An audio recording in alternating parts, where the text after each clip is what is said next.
तो जो भी है पूछ रहे थे मेरे को आगे कारपेट एरिया ही लगाओ आप, इस चक्कर में मत रहना क्या नहीं। हाँ जी मैम, आइए। हाँ नहीं, वो बाद में बंदा हो छः डालेंगे वो अपना भी कारपेट एरिया में सिस्टम मिल जाएगा।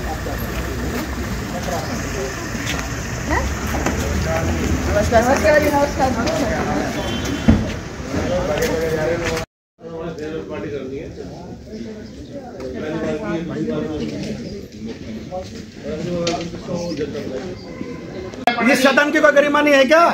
ये गुड़गांव का सदन है। हर चीज तो आपने कोई पास नहीं करी अभी तक। पिछले 4 साल के जितने पास करे उनका तो बता दो हमारे घर क्या हुआ है। सुनो, सीएम साहब के आदेश आए हैं कि जल्दी हो। ऐसा कहीं कोई आदेश नहीं है कि काम देर से हो या ना हो।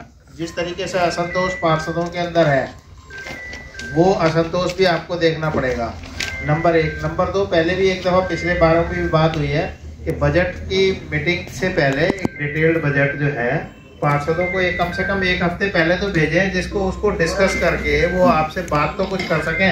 अब ये कल बजट आता है, 2 दिन पहले बजट आता है, उसके बाद अधिकारी ना कोई कमेटी बनाते हैं, आपको शामिल नहीं करते। पार्षदों का काम है जो वो पूरा नहीं होते। आखिर क्या मामला है, क्यों पार्षदों को मेयर की तरह अलग रखा जा रहा है? बिल्कुल जी, ये तो आप अधिकारियों से और अब हमारे कमिश्नर साहब से पूछे। नहीं, आप मेयर हैं, वही जवाब नहीं, मैं तो ये शिकायत ही कर सकती हूँ ना। मैं तो उनसे जवाब मांग सकती हूँ इस चीज़ का, मगर वो मुझे जवाब नहीं देते। तो इसमें तो या आप सारी मीडिया मिलकर आप उनसे पूछिए भाई क्या रीज़न है जो मेयर को आप किसी भी चीज़ में इन्वॉल्व नहीं करते। मैडम, आज बैठक में कितने एजेंडे रखे गए थे और क्या कुछ एजेंडे पर चर्चा हुई?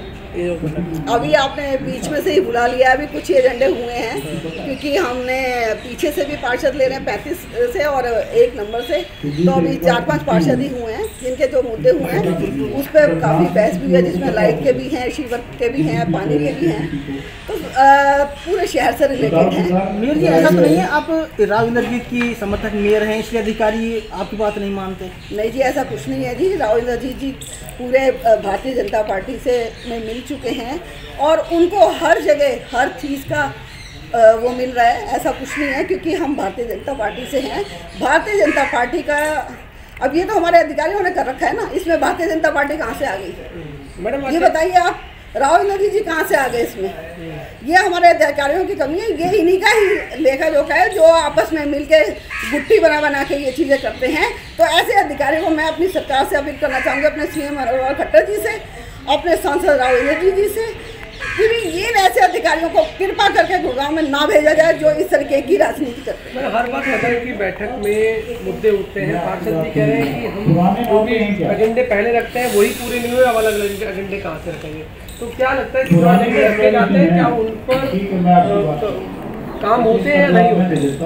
यही बात है, अभी इन्हीं चीज़ों पे हमारी बात हो रही है। जैसे कि लाइट पे मुद्दा उठा है, हर एक पार्षद शिकायत कर रहा है कि मेरे वार्ड में, और ये हमारा 3 साल से चला आ रहा है, ये मुद्दा चल रहा है कि बल्कि हर दिवाली से पहले, पिछली दिवाली से पहले भी मैंने हाउस की मीटिंग में ये पास किया था कि हर पार्षद के वार्ड में 200 लाइटें दी जाएं, मगर वो आज तक भी बात नहीं हुई और ईएसएल के ऊपर डालते रहते हैं। ईएसएल कंपनी को लाके हमारे ऊपर जो थोपा गया है वो सबसे ज़्यादा गलत हुआ है, क्योंकि हमारा शहर जिस चीज़ की वो बात है, हर गली के लिए शहर में अंधेरा नहीं होना चाहिए। हमारी सरकार हमारी बेटियों के प्रति, हमारी बहुओं के प्रति इतनी सशक्त है, तो इस तरीके से ऐसे नहीं होना चाहिए।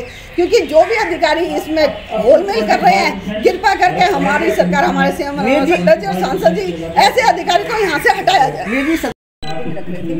सिर्फ डिस्कस करना था, ये पास नहीं होना था, सिर्फ डिस्कस करने के लिए ही ये रखा गया था और पार्षदों का एक मत था कि कोई आज नहीं करना, तो इसलिए हमने कहा कि चलो आगे कर लेंगे, कोई दिक्कत नहीं है। क्या कुछ मुद्दे रहे आज?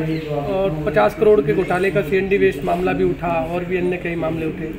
सीएनडी वेस्ट के ऊपर एक पहले हमने हाउस में एक पास करी थी कमेटी, तो उसको रद्द करके कमिश्नर साहब ने अपनी एक दूसरी कमेटी बनवा ली, जिसमें कि कोई भी पार्षद नहीं लिया गया, ना किसी से बात करी, ना मेरे को बताया कि किसको लिया है किसको नहीं लिया इन्होंने, ना मेरे से कोई डिस्कस करा इन्होंने। और मैंने इनसे कई बार रिपोर्ट मांगी कमिश्नर साहब से कि ये मेरा दायित्व है अपने शहर के प्रति, क्योंकि मैं इस शहर की निवासी भी हूँ और मेयर भी हूँ। मेयर होने के नाते सबसे पहला फर्ज बनता है कि कोई भी इंक्वायरी होती है, कुछ भी होता है, कोई भी वो काम होता है तो मेरा मांगने का हक है।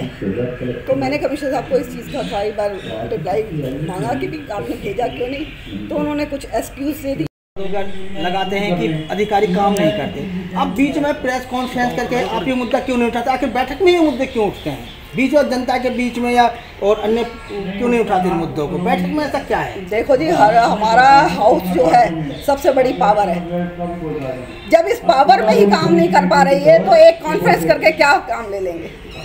ऐसे जो अधिकारी हमारे आ रहे हैं, कृपा करके बस मेरी तो यही अपना वो है अनुरोध अपने सीएम साहब से, अपने सांसद राहुल जी से, कि कृपा करके ऐसे अधिकारियों को यहाँ ना भेजें जो काम करने में नहीं है और जो सिर्फ राजनीति करने में। हमारा लास्ट है, हर बार जो भी कंपनियां होती है उन पर आरोप लगते हैं, चाहे इको ग्रीन कंपनी हो, चाहे सल हो, इससे पहले 1-2 कंपनियां और थी। इन कंपनियों पर आरोप क्यों लगते हैं? किसके तहत इनको टेंडर दिए जाते हैं? इस पर साजिश किसकी होती है? कहाँ से ये चलती है? थोड़ा सा ये और बता दें। देखो जी, ये जो इको ग्रीन कंपनी आई थी हमारी, ये हमारे टर्नओवर से बनने से पहले ही 1 महीने पहले ही यहाँ लागू हो चुका था, टेंडर हो चुका था, जो कि 20 साल का टेंडर उनको दिया गया है। तो ये इसके बारे में तो मैं आपको क्या कहूँ कि आपको बता दिया है। और आईलैफ जो है, ये भी कंपनी पीछे आई थी, ये इन्होंने टेंडर भरा था जो कि पास हो गया था, और उन्होंने पीछे काम जो करे हैं ये आप सबके सामने ही है, जिसके ऊपर आज इतनी बड़ी बहस हो रही है। ये क्या पॉलिटिकल लोगों के हैं?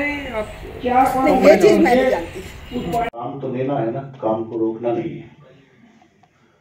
जिस तरीके से काम लिया जाता है उस तरीके से मैं काम ले रहा हूं। अब अगर अधिकारी ये बात कह दे कि किसी ने मेरी बात को नजरअंदाज किया हो कभी भी, मैं ऐसा नहीं मानता। आपकी इंडिपेंडेंट ऑब्जर्वेशन हो सकती है, व्यक्तिगत हो सकती है, मैं नहीं मानता कि मैक्सिमम काउंसलर्स की है ये, मैं अकेले की वो ओपिनियन नहीं है। आप लोगों की रीडिंग हो सकती है, पर मैं ऐसा नहीं मानता। कोई एक अधिकारी खड़े होके एक इंडिपेंडेंट ऑब्जर्वेशन दे दे बिना ये बताए, बिना ये माने कि मैं इनकी बात सुन रहा हूं। बता दो भाई, मुझे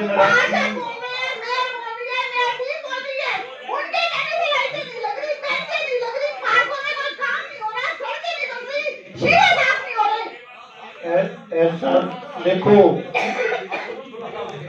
इतना बड़ा सिस्टम है, मैं ये तो नहीं कहूंगा कि फ्लॉलेस है, चल रहा है तो काम तो हो रहा है। ऐसा नहीं है कि काम नहीं हो रहा, मतलब ये नहीं कह सकते।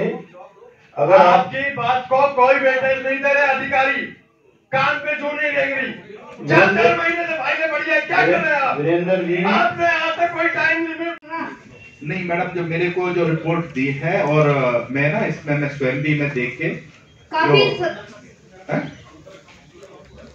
नहीं मैम, जो ये रोड का काम तो सीवर के बाद ही करोगे। रोड का जो नहीं सर, जो पुरानी जो सीवर लाइन जो डली हुई थी उस पर रोड का एक काम था, मेन रोड थी, वो स्टार्ट हो गया। वो जो काम